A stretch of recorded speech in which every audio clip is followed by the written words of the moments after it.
Fala galera, muito bem-vindos ao canal Reação Rubro-Negra. Nesse vídeo nós vamos conferir aqui um conteúdo da ESPN, né? Da ESPN Brasil, o Sport Center aqui, já repercutindo aqui as últimas notícias de Flamengo e Corinthians de hoje no Maracanã. Então vamos trocar de janela aqui, lembrando de te pedir para se inscrever no canal, né? Nós estamos na beira aí dos 1000 inscritos, então peço para você ajudar o canal a continuar crescendo.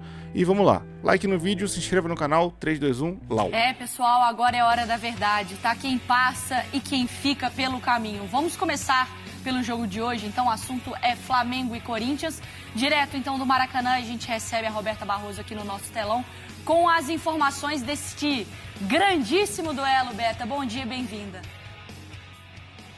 Oi, Mari, bom dia para você, para Mari, Eugênio, para todos os companheiros e também para o fã de esporte. Jogaço logo mais aqui no Maracanã, já aqui no estádio para esse esquenta. Flamengo e Corinthians se enfrentam. O estádio vai estar pulsando mais tarde. Todos os ingressos foram vendidos para essa partida, ou seja, grande jogo, vale vaga na semifinal da Conmebol Libertadores. Flamengo conseguiu uma boa vantagem no jogo de ida, venceu por 2-0, chega mais tranquilo para esse jogo. Já do outro lado tem o Corinthians, que joga a vida logo mais aqui para tentar essa vaga. Como disse o Vitor Pereira, desistir não é uma opção. Então tudo preparado já, todos os preparativos para esse jogo de logo mais, e a gente então já vai ouvir o lado rubro-negro. Nosso companheiro Pedro Henrique Torres chega agora nesse Sport Center com as informações do Flamengo. Vem em mim, garoto. Pessoal, nesta terça-feira, 21h30, aqui mesmo no Maracanã, o Flamengo recebe o Corinthians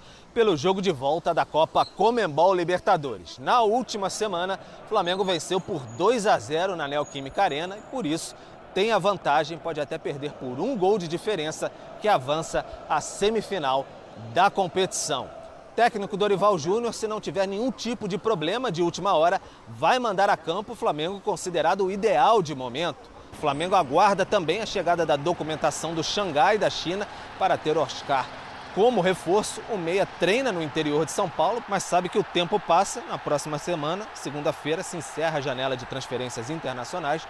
Até lá, a documentação tem que estar aqui para o Oscar ser inscrito nas competições, regularizado, e aí sim poder ser o novo reforço do Flamengo para essa temporada 2022.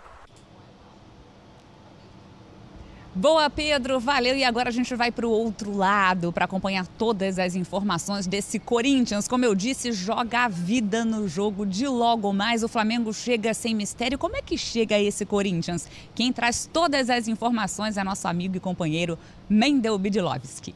A delegação do Corinthians chegou ontem aqui no Rio de Janeiro, foi recepcionada por torcedores aqui em frente ao hotel, onde a equipe fica concentrada para o jogo de hoje à noite, partida de volta das quartas de final da Conmebol Libertadores contra o Flamengo. Chegada mais aguardada, William estava entre os jogadores que vieram para o Rio de Janeiro, ele que não viajou para Florianópolis na última partida do Corinthians pelo Campeonato Brasileiro contra o Avaí, ficou em São Paulo fazendo o tratamento para melhorar da inflamação que ele tem no músculo da coxa direita. A informação que a gente tem é que ele ainda sente dores, está longe de estar 100%, mas que o tratamento melhorou bastante a situação do William. Já Renato Augusto, recuperado de dores na panturrilha, deve estar entre os titulares. Michael, com uma fratura no pé, é desfalque para essa partida contra o Flamengo. Caraca, o maluco fraturou o pé com aquela bicuda do Thiago Maia, moleque, que loucura é essa? E a gente viu o Sormani falando, porra, porque tomou uma pancada no pezinho, um chute no pé, tinha que ficar no jogo, não sei o que, mas não foi no meu pé, mas tinha que ficar, porra. Eu até falei, pô, a gente não sabe, o pé do cara fez assim, de repente aconteceu alguma coisa.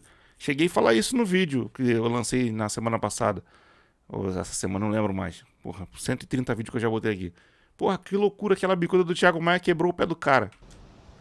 Valeu, Mendel. É isso, então, jogaço logo mais aqui no Maracanã, Flamengo e Corinthians. O Corinthians com essas novidades, William, Renato Augusto e o Flamengo sem mistério. A gente volta ao longo aqui da programação, aqui nesse Sport Center, com reforço também. Fernando Saraiva vem aí, Mari, volto com vocês. Tá, isso é amanhã, porque hoje já tem então o primeiro jogo que abre, a gente vai conhecer o primeiro semifinalista, porque é o seguinte, Flamengo e Corinthians, grande vantagem do lado do rubro-negro, mas será que o Corinthians tem força para reverter o placar?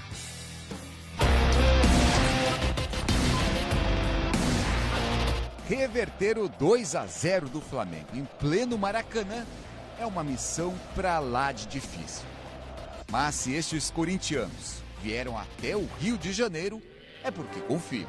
E viemos lá de São Paulo, chegamos no sábado, todo mundo sem ingresso, mas aquele negócio, né? Tamo confiante pra caramba, velho. Pra caramba, 3-0 e vamos eliminar, vamos calar 70 mil aqui. De falar, já vimos tanta virada, cara, pros caras aí a gente já tinha saído contra o Boca, passamos do Boca e agora pode vir o Flamengo. Quanto jogo já tava perdido e viramos, Cianorte, Goiás, Copa do Brasil e vambora, aqui é Corinthians, não desiste nunca, pô. O Corinthians tem na história boas inspirações de viradas em mata-mata. Nas quartas de final da Copa do Brasil de 1997, o Corinthians foi surpreendido. Perdeu o primeiro jogo em casa para o Atlético Paranaense por 2-1. Na volta, no Paraná, respondeu com goleada, 6-2, com 3 de Mirandinha. Em 2005, o galáctico time do Corinthians, montado pela MSI, sofreu 3-0 do Cianorte na primeira rodada da Copa do Brasil. No Pacaembu, Tevez, Roger e companhia fizeram 5-1. Em 2008, nas oitavas da Copa do Brasil, 3-1 para o Goiás no jogo de ida. Na volta, Corinthians 4-0. Teve virada contra o Flamengo nas quartas de final do Brasileirão de 84. No jogo de ida, os rubro-negros também fizeram 2-0. Na volta no Morumbi, Corinthians 4-1. Teve virada também na Libertadores, nas oitavas de 2000. 3-2 Rosário Central na Argentina, 3-2 Corinthians no Brasil e vaga corintiana nos pênaltis. Só que, claro, desta vez a vantagem do Flamengo é muito grande para decidir em casa, com um time que tem 7 vitórias e 1 empate nos últimos 8 jogos. Então os corintianos estão confiantes aí que vão classificar, que vão ganhar do Flamengo. O que você acha que vai dar no jogo? Não é nem pra eles virem, né? A gente perdeu uma opção de gol, mas é 3-0 no Mengão. Gol do Arrascaeta e 2 do Gabigol. Tem como. Mengão, pô. Mengão. Malvadão voltou. Tela para Flamengo e Corinthians. Ai, o Carioca raiz é muito bom, né? Flamengo como mandante e Corinthians como visitante nessa temporada. 25 jogos para cada um. E aí, olha só, 18 vitórias para o Flamengo, 13 empates e 4 derrotas. O Corinthians, como visitante, são 7 vitórias, 8 empates e 10 derrotas. O aproveitamento do Flamengo é muito grande em casa, 76%, e do Corinthians é muito baixo, 38,7% apenas, tá? Então é isso, temos a opinião dos torcedores, temos o histórico do Corinthians em viradas, temos também a opinião dos torcedores e ainda os números do nosso lado. Roberta Barroso e Fernando Saraiva vão aparecer aqui no telão, porque agora a conversa é diferente. Quando a bola rolar, Beta, é uma nova história. O Rafa Marques ontem estava aqui conosco no Sport Center e disse 95% de chances para o Flamengo e 5% para o Corinthians. Porque é um contexto muito difícil para o Timão reverter. Como que vocês estão aí avaliando a situação e a condição desse jogo? Olha, Mari, missão dificílima para esse Corinthians, né? O Flamengo conseguiu essa boa vantagem no jogo de ida, venceu por 2-0, pode até perder por 1 gol de diferença que se classifica para a semifinal da Conmebol Libertadores. Já o Corinthians, como eu venho falando aqui na nossa programação, joga a vida no jogo de logo mais, precisa vencer por 3 gols de diferença para se classificar nos 90 minutos ou 2 gols de diferença para tentar levar essa decisão para os pênaltis. É difícil, eu passar aqui uma porcentagem, eu vou jogar, vou ficar em cima do muro, vou passar essa bola aqui para o Fernando Saraiva. O Flamengo, claro, no meu ver, é favoritíssimo para esse jogo, mas o próprio técnico Dorival Júnior vem empregando essa cautela, né? Porque ainda não tem nada decidido, mas claro, o Flamengo com um pezinho mais perto. E aí, Saraiva, qual a porcentagem? Deixo com você. Oi, Beta, bom dia mais uma vez. Mari, bom dia, um beijo. Ao fã do esporte, muito obrigado pela audiência. Às vezes eu sinto falta de ser repórter para ficar no muro e tal. Eu posso. Não, você pode. Assim, eu acho que eu vou dar aqui algumas análises, fazer algumas análises e tal, para chegar nesse número, né? O que eu acho é o seguinte, numa competição de mata-mata, né? Quando um time visitante, que foi o caso do Flamengo semana passada, consegue, a gente está vendo aí um casal aí, olha aí, que imagem bonita. Parece o Gabigol ou eu estou meio cego aqui? Não é, né? O Gabigol não é chegar essa hora aqui. Mas, enfim. Então, acho assim, quando um time visitante consegue uma vantagem de 2-0 numa competição de mata-mata, essa vantagem, evidentemente, ela é significativa. Ela é importante. E essa questão ela é amplificada quando há uma diferença técnica entre os dois times. Não é? Se você tivesse um Corinthians, tecnicamente, no mesmo nível do Flamengo, equiparado, com os principais jogadores em plenas condições, dois times, então, assim, equilibrados, é claro que o outro time, o time que perdeu em casa por 2-0, pode reverter esse placar, como o Corinthians, mesmo sendo tecnicamente inferior ao Flamengo, pode chegar no Maracanã e reverter. Há pouco no F360 eu falei assim, pelo que a gente observa, não é, desse histórico recente de Flamengo, de Corinthians, né, o Corinthians com muitas lesões aí nessas últimas semanas, jogadores voltando em que condição? O Renato começa como titular, aguenta quanto tempo? O William começa como titular, aguenta quanto tempo?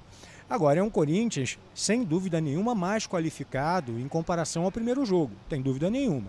Né? Se você tem ali um Fábio Santos, é claro que foi uma opção, em vez de um Piton, é um jogador muito experiente. Não é? O Bruno Mendes deve seguir na zaga com o Balbuena.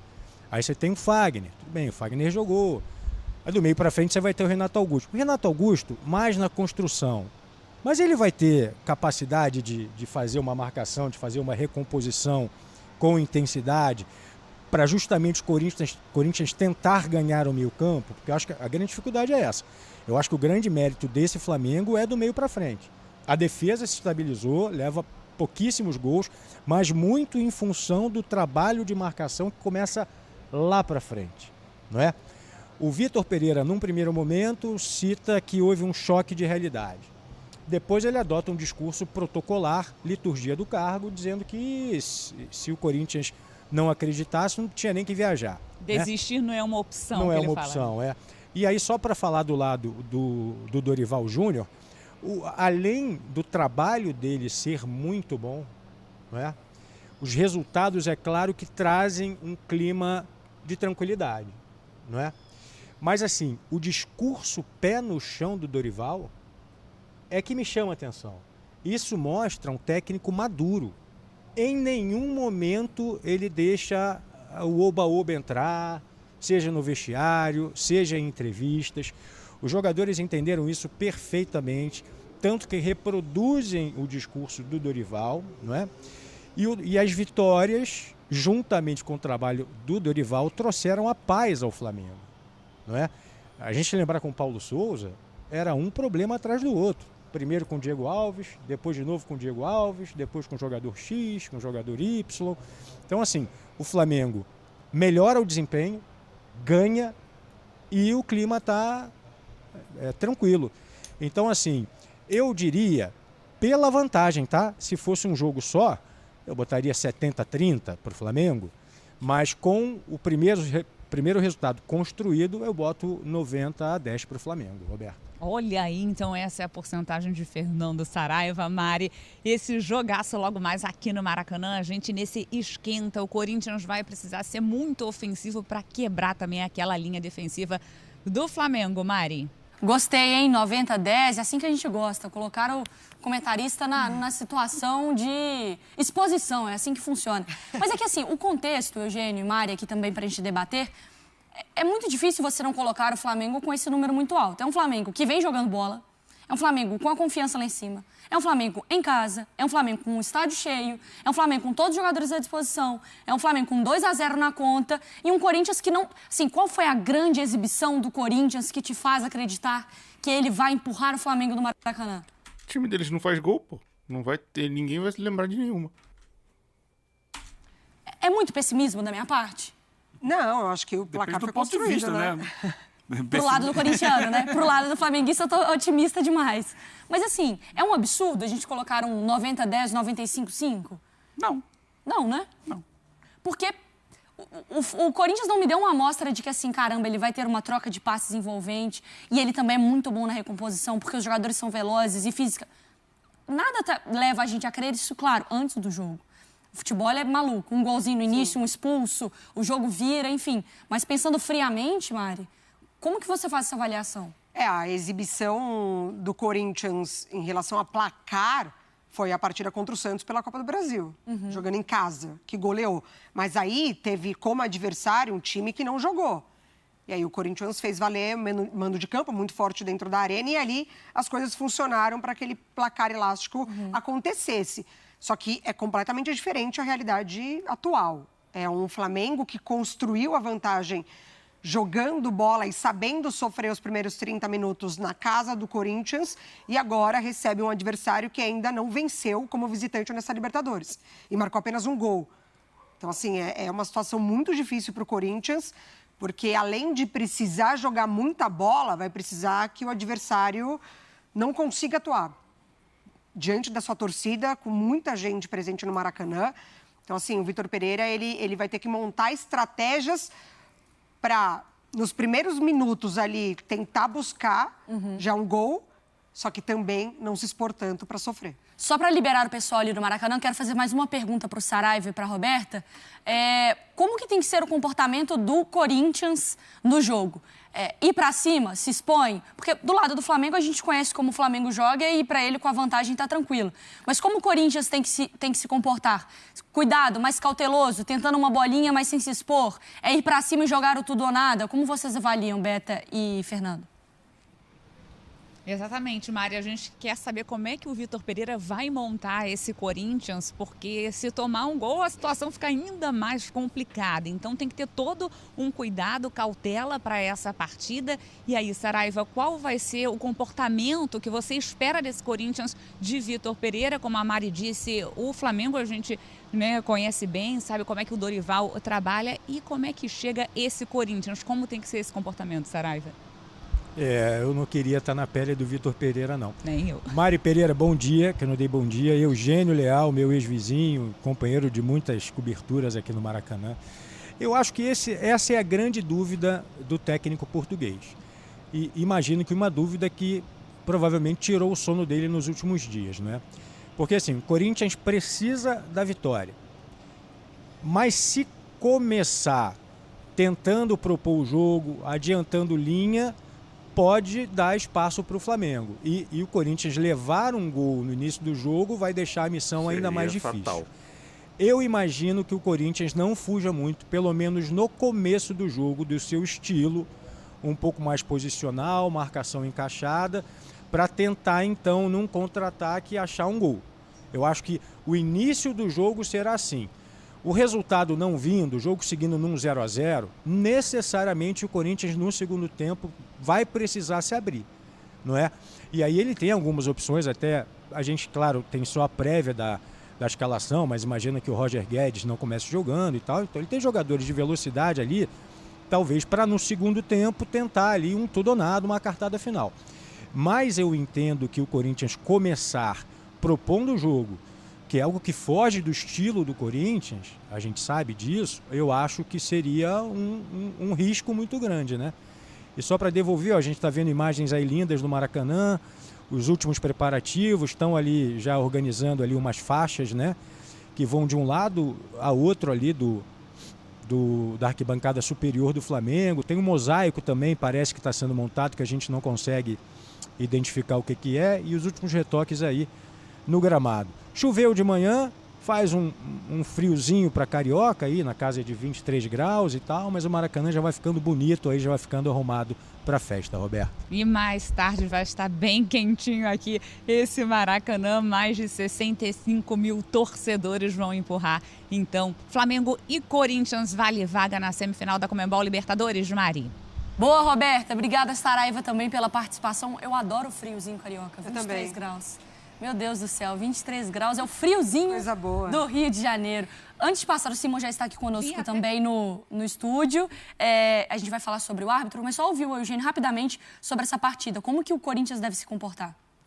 ele tem que procurar jogar um bom futebol, como qualquer equipe deve ser, equilibrada entre defesa e ataque, não pode se expor demais, só que também não pode deixar de atacar. Tem que buscar o jogo, tomando as devidas precauções, mas ele precisa do resultado, ele não pode sentar no 0-0.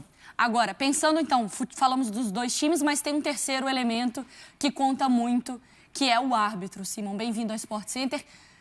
Ele é aquele árbitro daquele jogo do Brasil e Argentina que deu aquela confusão? Dá um contexto para o fã do esporte. Bom dia, Mari, Mariana, Eugênio, a Roberta e ao Fernando, de tantos jogos aí no Maracanã aí. É um grande prazer participar com vocês aqui. Eu gosto mais do frio de Porto Alegre, do Rio Grande do Sul. Mas é o Esteban Sturridge, o árbitro uruguaio. Ele esteve naquele jogo do Brasil pelas eliminatórias, em que ele era árbitro de vídeo. Quem apitou foi o Andrés Cunha, também uruguaio, em que o Otamendi deu uma cotovelada no Rafinha. Ele entendeu que era lance de amarelo e não acionou o árbitro de campo. Era lance claro de vermelho. O Otamendi solta o cotovelo no Rafinha. Lance de expulsão. Foi um jogo muito pegado aquele, muito pegado, como é sempre, né? Brasil e Argentina. E aí ele não chamou o árbitro e eles... Já estamos vendo aí um primeiro prenúncio aí. A arbitragem aí, doideira.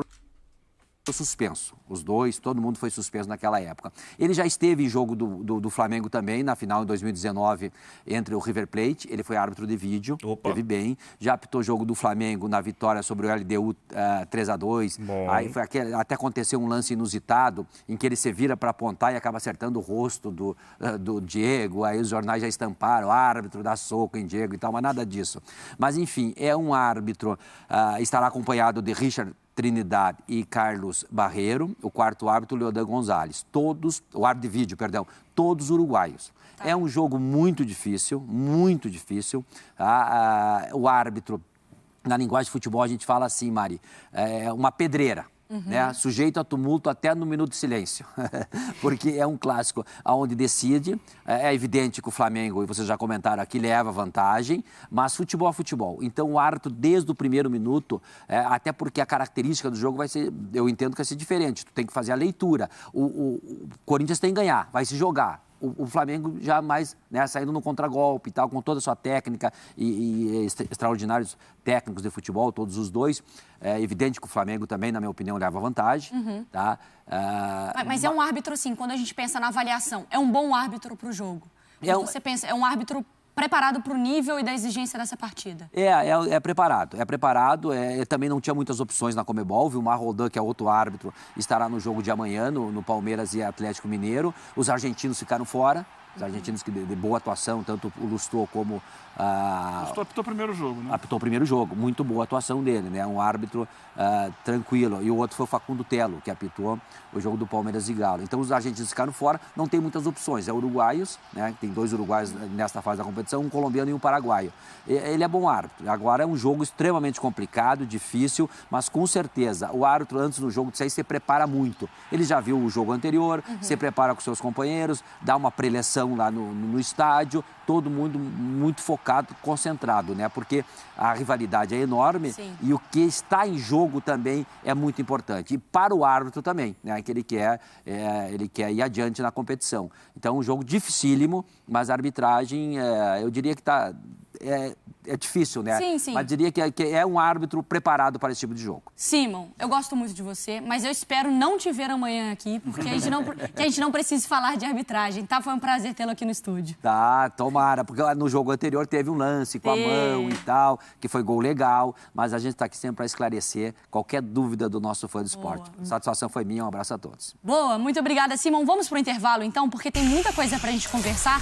Bom, vamos encerrando por aqui. Quero comentários de vocês a respeito do que a gente viu aí, das chances de cada clube, como é que tá teu hype pro jogo, se você tá esperançoso por uma grande vitória do Flamengo aí, comente, se não, me diz só de que cidade e que estado você é, pra gente saber até onde esse vídeo tá chegando. Vamos trocar de janela aqui. Lembrando de te pedir pra inscrever no canal, muito importante que você se inscreva, ajudar o canal a crescer cada vez mais. Tá faltando 7 inscritos pros primeiros 1000 e eu conto com você pra ajudar. E é isso aí. Vou ficando por aqui. Grande abraço pra todo mundo, fique todo mundo na paz e fui.